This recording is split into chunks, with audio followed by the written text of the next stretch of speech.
నమస్తే, welcome to Sakshi exclusive. Hi friends, big alert. భారతదేశంలో విమానాలు పూర్తిగా నిలిచిపోబోతున్నాయి. ఏంటి, నమ్మట్లేదా? అవునండి, ఇది నిజం. ఏప్రిల్ 2026 భారతీయ విమానయాన చరిత్రలో అత్యంత చీకటి నెల. IndiGo, air India, spice jet పేర్లు ఏవైనా, సమస్య మాత్రం ఒకటే: ఇంధనం, ఫ్యూయల్. కేవలం ధర పెరగడం మాత్రమే కాదు, అది మొత్తం వ్యవస్థనే కుప్పకూల్చేలా చేస్తోంది. విమానాలు గాల్లో ఉండడం కంటే నేల మీద ఉండడమే ఎక్కువ ఖర్చుతో కూడుకున్న పనిగా మారింది. భారతీయ విమానయాన సంస్థలు నిజంగా మూతపడిపోతున్నాయా? ఈ ఇంధన సంక్షోభం వెనుక ఉన్న భయంకరమైన నిజాలేంటి? ఈరోజు ఈ వీడియోలో పూర్తిగా తెలుసుకుందాం. వీడియో అయితే ఎక్కడ స్కిప్ అవ్వకుండా చూడండి. సాధారణంగా ఒక విమానం నడపడానికి అయ్యే ఖర్చులో 40% కేవలం ఇంధనం కోసం, అంటే దానికి వాడే ఫ్యూయల్ కోసమే ఖర్చు అవుతుంది. కానీ ప్రస్తుతం ఆ సంఖ్య 60%కి దాటిపోయింది. ఎందుకు? మార్చి 2025లో బ్రెంట్ క్రూడ్ ఆయిల్ ధర, అంటే విమానానికి ఆడే ఇంధన ధర బ్యారెల్కు $72 ఉంటే ప్రస్తుతం అది $118 దాటేసింది. పశ్చిమాసియాలో జరుగుతున్న యుద్ధ మేఘాలు దీనికి ప్రధాన కారణం.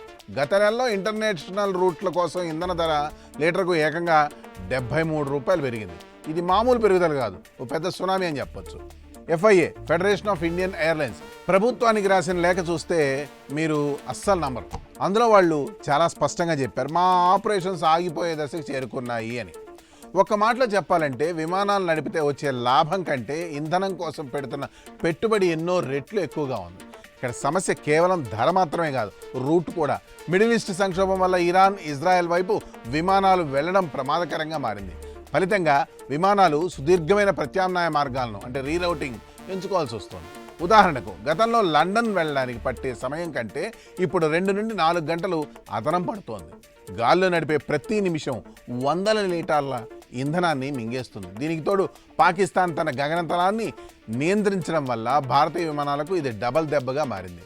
విమానం గాల్లో ఎక్కువసేపు ఉంటే ఇంజిన్ మెయింటెనెన్స్ పెరుగుతుంది, సిబ్బంది పని గంటలు పెరుగుతాయి. అన్నిటికి మించి ఖరీదైన ఇంధనం కాలిపోతుంది. ఇక్కడ ఇంకో సమస్య ఏమిటంటే రూపాయి విలువ పతనం. విమానాల లీజు, స్పేర్ పార్ట్స్, ఇంధనం వీటన్నిటికీ డాలర్లోనే చెల్లించాలి. రూపాయి ఆల్ టైంలో ఉండడం వల్ల విమాన సంస్థలపై డాలర్ పెరుగుదల వల్ల అదనపు భారం పడుతుంది. మరోవైపు ప్రపంచంలోనే అత్యధికంగా ATF మీద పన్నులు వసూలు చేసే దేశం ఏదైనా ఉంది అంటే అది భారతదేశమే. 11% ఎక్సైజ్ డ్యూటీ, దానికి తోడు కొన్ని రాష్ట్రాల్లో 25 నుండి 29% వరకు వ్యాట్, వాల్యూ యాడెడ్ ట్యాక్స్. ఇవన్నీ విమాన సంస్థలే భరించాలి. ఢిల్లీ, తమిళనాడు వంటి చోట్ల విమానం దిగాలంటేనే విమాన సంస్థలు భయపడుతున్నాయి. Air India CEO Campbell Wilson రాజీనామా చేయడం, ఎయిర్ ఇండియా తన విమానాల సంఖ్యను తగ్గించుకోవడం, ఇవన్నీ రాబోయే వినాశనానికి సంకేతాలా? ఇదంతా మాకెందుకు అని మీరు అనుకోవచ్చు, కానీ ఈ భారం నేరుగా మీ జేబుకే చిల్లు పెడుతోంది. ఇప్పటికే మీరు గమనించి ఉంటారు, డొమెస్టిక్ టికెట్ల ధరలు 25% నుండి 40% వరకు పెరిగాయి. గతంలో ₹5,000 దొరికే టికెట్ ఇప్పుడు 12,000 పలుకుతోంది. ఒకవేళ గో ఫస్ట్ లాగా మరికొన్ని ఎయిర్లైన్స్ మూతపడితే మార్కెట్లో గుత్తాధిపత్యం, అంటే మోనోపోలీ పెరిగిపోతుంది.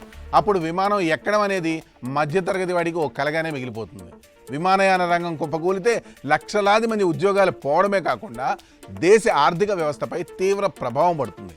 భారతీయ విమానయాన రంగం ఇప్పుడు ICUలో ఉంది. ప్రభుత్వం వెంటనే స్పందించి ATFను GST పరిధిలోకి తీసుకురావడం లేదా పన్నులు తగ్గించడం చేయకపోతే మన ఎయిర్పోర్ట్ రన్వేలను కేవలం మ్యూజియంలోనే చూడాల్సి వస్తుంది. ఒకప్పుడు ప్రపంచంలోనే వేగంగా అభివృద్ధి చెందుతున్న మన ఏవియేషన్ మార్కెట్ నేడు ఇంధన సెగతో కాలిపోతుంది. ఈ విషయంపై మీరేమనుకుంటున్నారు? కామెంట్స్లో తెలియజేయండి. That's all for today. This is Harikrishna signing off for Sakshi exclusive.